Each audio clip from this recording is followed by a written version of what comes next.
Hello and welcome. Let's start with the crisis facing South Africa. US President Donald Trump has slapped 30% tariffs on Africa's biggest economy. These tariffs are the highest in sub-Saharan Africa. The Ramaphosa government is trying to appease Trump, but the US president is not ready to soften his stance. The stakes remain high for South Africa. Trump's tariffs will potentially hit 30,000 jobs in a country where the unemployment rate is over 33%. What do you call it when the world's most powerful nation punishes a country not for war, not for breaking international law, but for daring to take control of its own future?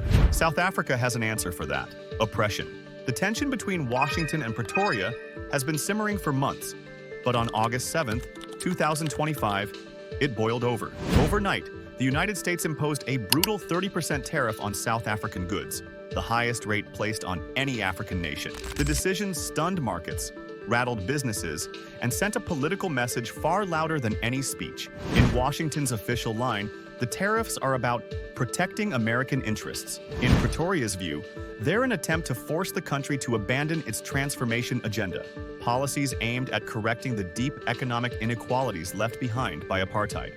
And behind the diplomatic language, there's no mistaking the pressure. South Africa's ruling party, the African National Congress, has made no secret of its mission: to redistribute land, expand black ownership in business, and rebalance an economy still dominated by the white minority. For the ANC, these reforms are not negotiable. For the United States, they're a problem. The confrontation has roots stretching back decades. During the anti-apartheid struggle, the US once labeled the ANC a terrorist organization. The very ambassador now representing Washington in South Africa was among those who supported that designation. That history still lingers. Today, the dispute has taken a sharp new turn. According to ANC Secretary General Fikile Mbalula, the US tariffs are a calculated move to coerce South Africa into changing course. And if that's the goal, he says, it will fail. Speaking at a tense press conference in Johannesburg, Mbalula's words were defiant.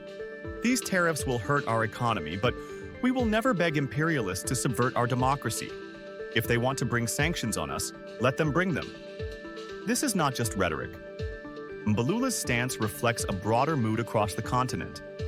African nations, from Mali to Burkina Faso, are resisting decades of foreign dominance.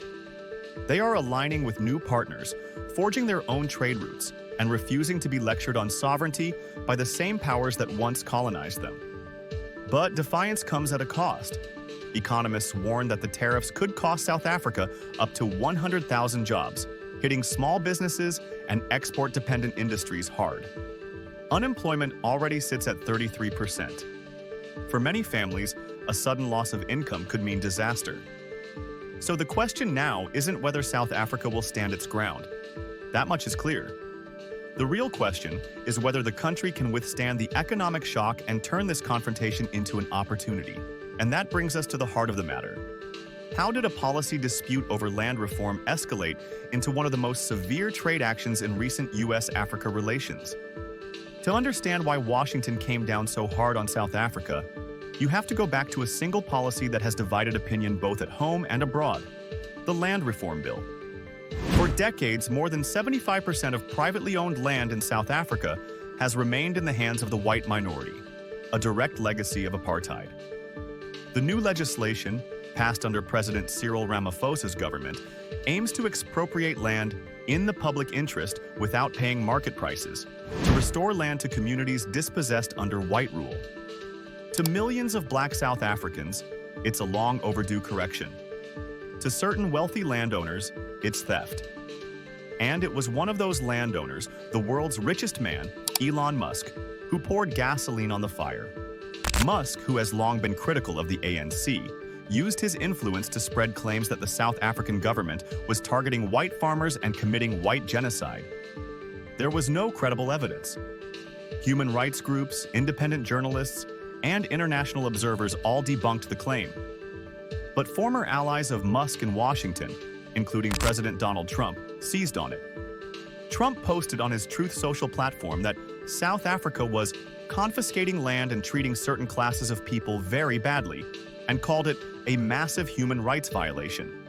He followed that by ordering a suspension of U.S. aid to Pretoria, a move widely seen as the opening shot in a campaign of economic punishment.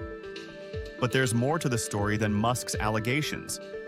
Many in Pretoria believe the real break came earlier, when South Africa stood against U.S. policy on Israel. In January 2024, Pretoria took Israel to the International Court of Justice, accusing it of genocide in Gaza. The ICJ ruled in South Africa's favor, ordering provisional measures against Israel. The U.S., a staunch ally of Israel, was furious. By accusing Israel of genocide, South Africa had indirectly accused Washington of complicity. From that moment, relations cooled sharply. The land reform controversy became a convenient cover, a ready-made excuse to escalate economic pressure. The tariffs, therefore, are about more than trade. They are about sending a message. Challenge U.S. allies or policies, and you will pay a price. Fikile Mbalula's retort in Johannesburg made it clear that South Africa sees this as an assault on its sovereignty. "We are still transforming this country in order to achieve equity," he said. "If it means we are going to suffer through sanctions, let it be." Meanwhile, the practical impact of the tariffs is beginning to sink in. The United States is South Africa's single biggest export market. Even though only 7.5% of South African exports go to the U.S., certain sectors are heavily dependent on that market, especially agriculture. Citrus, grapes, and wine face immediate losses. Some small farms in the Western Cape and KwaZulu-Natal are already warning they might not survive the year without government intervention. But Pretoria is not standing still. Behind the scenes, officials are moving quickly to cushion the blow and to send a signal that South Africa will not be economically cornered. In the days following Washington's announcement, South Africa's leadership wasted no time in outlining a plan to blunt the impact of the tariffs. President Ramaphosa confirmed that a special export support desk would be launched to help affected businesses find alternative markets in Africa, the Middle East, and Asia. A financial aid package for vulnerable exporters is also in the works, with early discussions pointing to the repurposing of the state's 1.5 billion rand agricultural fund to offset losses in farming communities. Economic advisors believe the damage, while significant, is not catastrophic. Many of South Africa's largest exports to the U.S., such as platinum, manganese, and pharmaceuticals, are exempt from the new tariffs. The sectors facing the sharpest pain are those where American buyers dominate, particularly high-value agricultural products. Even so, Reserve Bank projections suggest that GDP growth would slow by less than 1%, and the currency could fall by around 15% against the dollar. Painful, but survivable. For the ANC, the real fight is not just economic, but symbolic. The party sees these tariffs as part of a broader pattern of foreign powers trying to dictate African policy. In the past year alone, countries like Mali, Burkina Faso, and Niger have faced similar forms of economic and political isolation after breaking from Western influence. South Africa's defiance is being closely watched across the continent. Supporters argue that the country's transformation agenda, from land reform to equity programs and business ownership, is essential to undoing apartheid's structural legacy. Critics abroad call it radical, but in the townships and rural villages that have seen little economic change in 30 years, it's viewed as justice long overdue. This is where the stakes stretch far beyond Pretoria. If South Africa holds its ground, it could embolden other African nations to push back against external pressure. If it folds, it risks sending a message that sovereignty can be bought or bullied into submission. For now, the government appears determined to push ahead. Mbalula's fiery words still hang in the air. Not this ANC, not this leadership. The tariffs, he insists, will not derail the country's transformation path.